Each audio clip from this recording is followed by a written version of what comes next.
Hello student, this is Ashutosh and now you are watching ASH video. आज हम लोग देखते हैं फिजिक्स में इलेक्ट्रिक सेल और इलेक्ट्रिक सर्किट के बारे में। तो इलेक्ट्रिक सेल क्या होता है? तो विद्युत सेल वह युक्ति है जिससे रासायनिक ऊर्जा का विद्युत ऊर्जा में रूपांतरण होता है। इसमें क्या होता है, एक धन इलेक्ट्रोड होता है और एक ऋण इलेक्ट्रोड के रूप में दो धातु के छड़े होते हैं जो किसी एक होल ऐसे घोल में रहता है। उसमें कई सारे विद्युत अवघट्य पदार्थ होते हैं और दोनों इलेक्ट्रोडों को आपस में किसी भी संयोजक तारों से जोड़ते हैं, उसे इलेक्ट्रिक सर्किट बोलते हैं। और जिसके कारण पूरे सिस्टम में यदि धारा प्रवाहित होती है कोई भी है तो उसमें एक रेजिस्टेंस भी हो सकता है, वहाँ पे एक बैटरी हो जाएगा, यहाँ पे कोई एक इक्विपमेंट होगा, बल्ब हो गया। तो इसको जिससे जोड़ते हैं ना, इस पूरे परिपथ को विद्युत परिपथ बोलते हैं। और ये जिसके द्वारा इसको एनर्जी मिलती है उसे बोलते हैं विद्युत सेल। अब देखिए, दोनों इलेक्ट्रोडों को संयोजक तारों से जोड़ते हैं तो तारों में आवेश का प्रवाह एक छड़ से दूसरे छड़ की ओर होने लगता है। अब प्लेटों में आवेशों की पूर्ति के लिए विद्युत अवघट्ट में होने वाले रासायनिक क्रिया से होती रहती है। इस प्रकार परिपथ में धारा का प्रवाह निरंतर बना रहता है। इसे इलेक्ट्रिक सेल को प्लस माइनस, ये बड़े वाले को प्लस के नीचे और माइनस को छोटे वाले के नीचे ऐसे प्रदर्शित करते हैं। अब विद्युत सेल का विद्युत वाहक बल क्या होता है? तो इलेक्ट्रोमोटिव फोर्स किसी भी विद्युत परिपथ में आवेश का प्रवाह बनाए रखने के लिए कुछ सेल को कार्य करना पड़ता है। और वो कार्य क्या होता है? वो रासायनिक क्रिया होती है जिससे ऊर्जा मुक्त होती है। तो उसी एकांक आवेश को पूरे परिपथ में प्रवाहित करने के लिए सेल द्वारा जो ऊर्जा दी जाती है ना, रासायनिक अभिक्रिया करके, उसे ही विद्युत वाहक बल कहते हैं।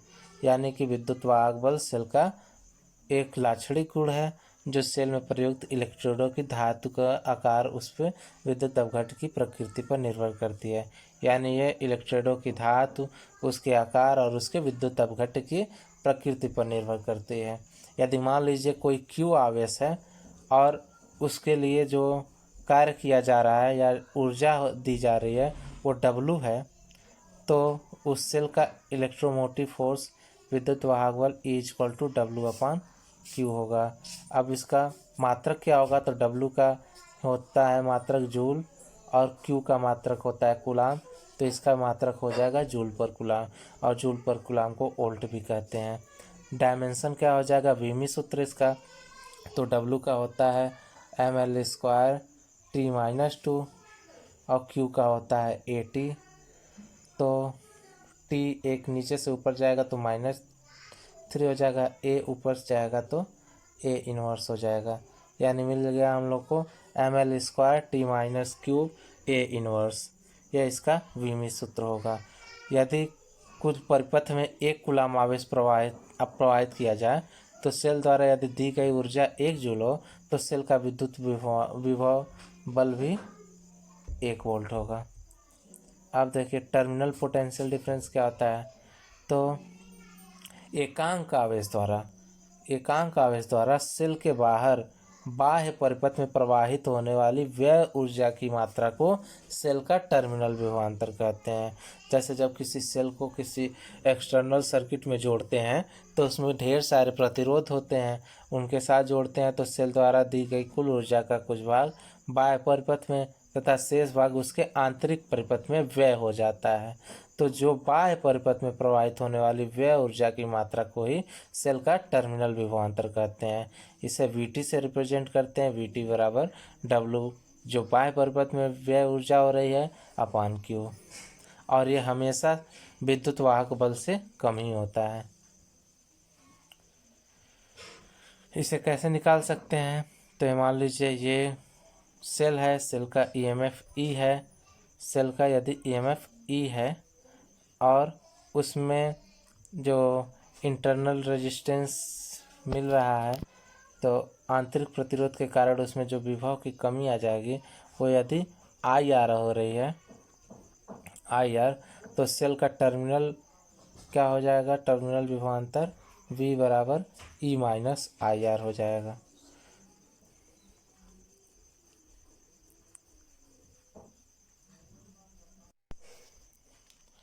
तो इस प्रकार जो सेल का टर्मिनल विभवांतर हो जाएगा वो V बराबर E माइनस IR हो जाएगा।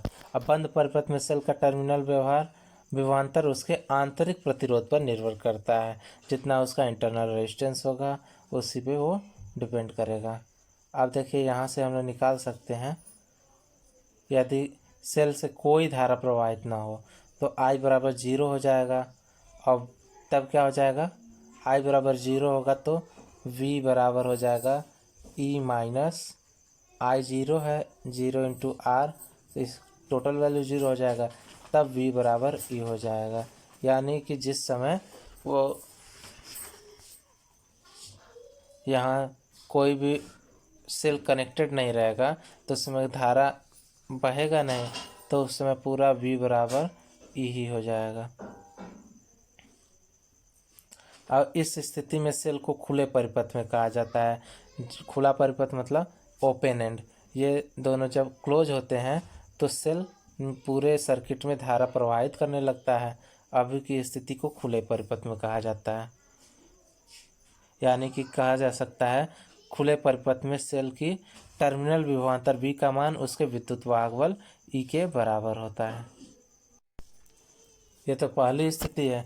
दूसरी स्थिति, यदि मान लीजिए सेल का आंतरिक प्रतिरोध शून्य हो जाए, यानी उसमें इंटरनल रेजिस्टेंस 0 हो जाए, तभी भी V बराबर E हो जाएगा। ऐसे सेल को आदर्श सेल कहते हैं। जैसे V बराबर E माइनस IR है तो R की वैल्यू 0 होगी तो 0 से मल्टीप्लाई करेगा तो ये भी 0 हो जाएगा, तो यहाँ से V बराबर E प्राप्त हो जाएगा। तो ऐसे सेल को आदर्श सेल कहते हैं यदि उसमें प्रतिरोध शून्य हो जाए तो, अर्थात शून्य आंतरिक प्रतिरोध वाले सेल के टर्मिनल विभवांतर V का मान उसके विद्युत वाहक बल E के बराबर होता है।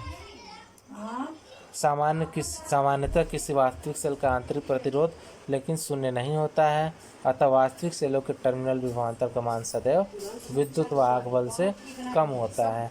V बराबर E माइनस R, तो यहाँ से I बराबर V अपान R की ओम्स लॉ से, तो यहाँ से मिल जाएगा V बराबर E minus V by R into R।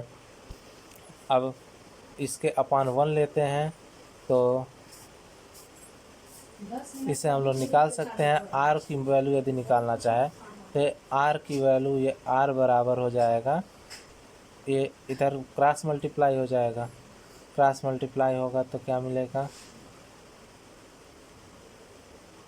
V upon R ये इंटू R बराबर है, बराबर ये हो जाएगा E माइनस V। अब ये R बराबर केवल लिखना है तो यहाँ से लिख सकते हैं R बराबर E minus V into capital R अपान V, ये हमें प्राप्त होगा। R बराबर E minus V into capital R अपान V, ये दी गई है वैल्यू, यहाँ से निकाल सकते हैं। ये कभी कभी पूछ देता है ई वी आर और स्मॉल आर के बीच में संबंध क्या है, या कभी कभी इन तीनों की वैल्यू दे देगा, स्मॉल आर की वैल्यू पूछ लेगा। अब मोस्ट इम्पॉर्टेंट पढ़ते हैं किरचॉफ लॉ। जैसे कि हम लोग देखते हैं कि सरल परिपथ कोई भी है, यानी कोई भी समांतर श्रेणी या केवल श्रेणी क्रम में, समांतर क्रम में या श्रेणी क्रम में केवल जुड़ा हुआ है, तो उसमें तो इंटरनल रेजिस्टेंस वगैरह हम लोग निकाल सकते हैं।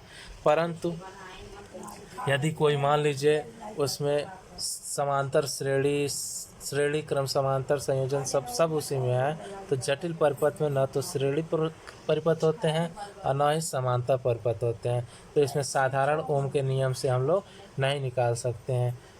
इन परिपथों में धारा, वोल्टेज तथा प्रतिरोध आदि को हम लोग किरचॉफ के नियम से निकालते हैं। अब किरचॉफ का नियम क्या है, तो किरचॉफ के दो नियम हैं। कौन कौन से, तो किरचॉफ का प्रथम रूल है कि यदि इस नियम के अनुसार क्या कहता है कि किसी भी विद्युत परिपथ में कोई भी जंक्शन पे मिलने वाली सभी धाराओं का बीजगणितीय योग शून्य होता है। मतलब कि यदि मान लीजिए कोई परिपथ है, ये इस परिपथ में ये जंक्शन O है, इस जंक्शन पे क्रमशः I1, I2, I3, I4, I5 5 धाराएं प्रवाहित हो रही हैं, तो इन सब का बीजगणितीय योग क्या होगा? शून्य होगा। इसके लिए अनिवार्य क्या होनी चाहिए? अनिवार्य ये होनी चाहिए कि इस सर्किट में कुछ यदि धारा आएगा तो कुछ धारा इसमें से निकल भी जाएगा, कुछ पॉजिटिव होगा तो कुछ निगेटिव होगा। अतः सारे का जब योग करेंगे तो हमें 0 मिलेगा। जैसे मान लीजिए ये I1 क्या है? प्लस में है, I2 भी प्लस में है, I3 क्या है? अपोजिट साइन है ना, तो निगेटिव में है, I4 भी निगेटिव है, I5 पॉजिटिव है। तो ये सारे को जब हम लोग सम करेंगे ना तो हमें 0 प्राप्त होगा। और sum of all current is equal to 0 होता है। यानी कि विद्युत परिपथ में किसी भी जंक्शन या संधि की ओर प्रवाहित होने वाली धाराओं का योग संधि के बाहर प्रवाहित होने वाली धाराओं के योग के बराबर होता है। यानी जितना करंट इसमें जंक्शन की तरफ प्रवाहित हुआ, ये जंक्शन की तरफ जितना करंट प्रवाहित हुआ, ये 3 मिल करके जितना इसको देंगे उतना ये 2 ही मिल करके ये निकाल देंगे। यानी जंक्शन की ओर संधि की ओर प्रवाहित होने वाली धाराओं का योग संधि से दूर जाने वाली धाराओं के बराबर होता है। अब इसका साइन कैसे लिखते हैं?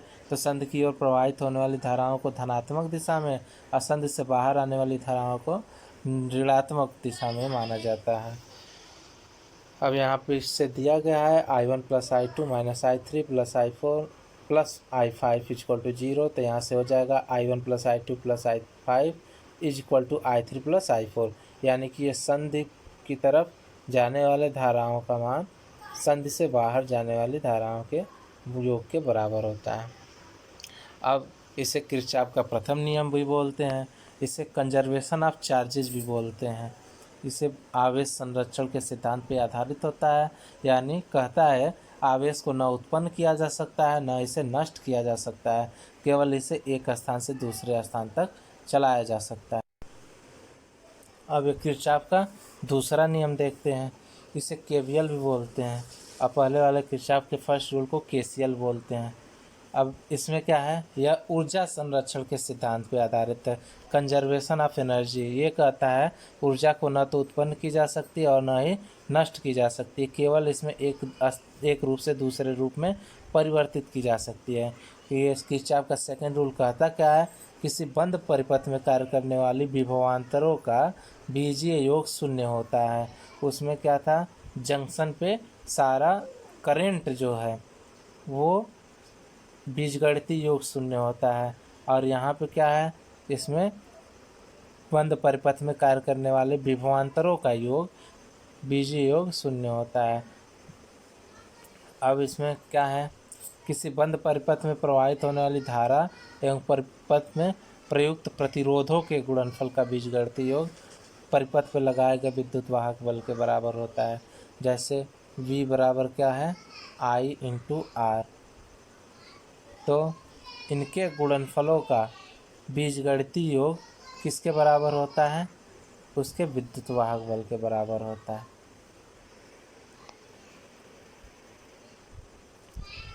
अब ये किरचॉफ के दूसरे नियम के अनुसार विभवांतर की दिशा का नियम है। इसे हम लोग नेक्स्ट टॉपिक में कवर करते हैं। Okay, thank you class.